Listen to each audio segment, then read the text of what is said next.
आतवेही गालियूं क्यों आमिना जे लाल जो आतवेही गालियूं क्यों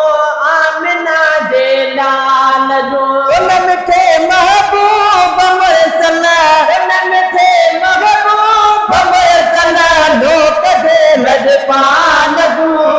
आतवेही गालियूं क्यों आमिना जे लाल जो आतवेही गालियूं क्यों आमिना जे लाल जो मिठे महबूब मुरसल मिठे महबूब मुरसल लोक जे लजपाल जो आतवेही गालियूं क्यों आमिना जे लाल जो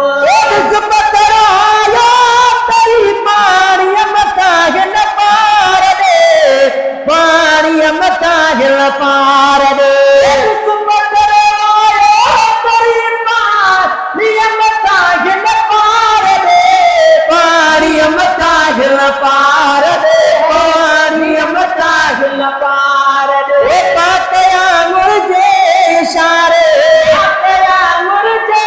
इशारे अमर बारे ताल जो आतवेही गालियूं क्यों आमिना जे लाल जो आतवेही गालियूं क्यों आमिना जे लाल जो उन मिठे महबूब मुरसल मिठे महबूब मुरसल लोक जे लजपाल जो आतवेही गालियूं क्यों आमिना जे लाल जो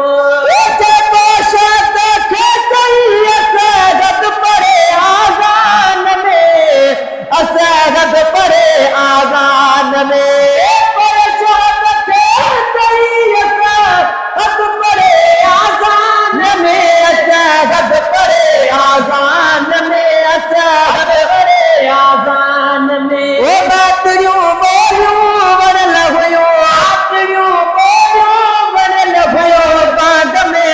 लाल जो आतवेही गालियूं क्यों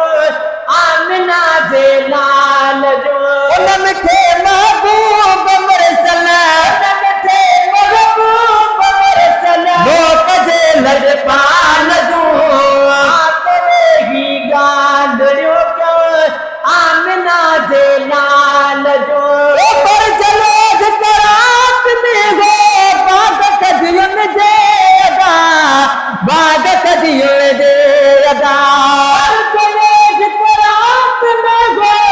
बाग कदियुन जे अदा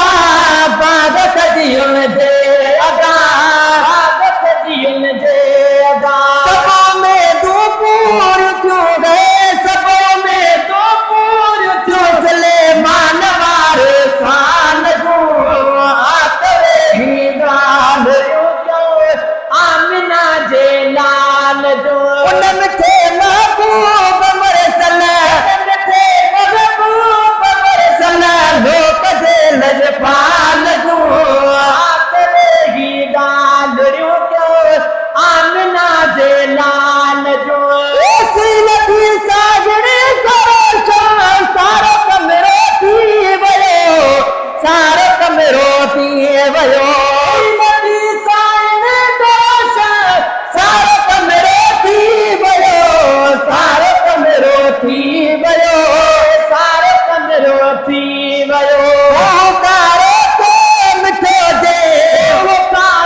शान की माशान का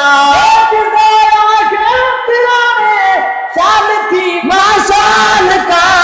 शान की माशान का है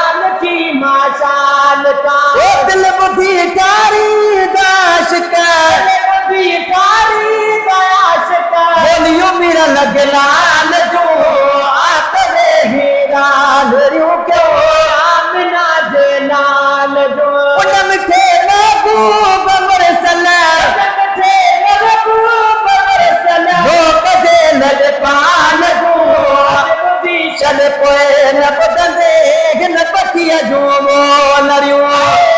ॿुधी छॾ पोइ न ॿुधंदे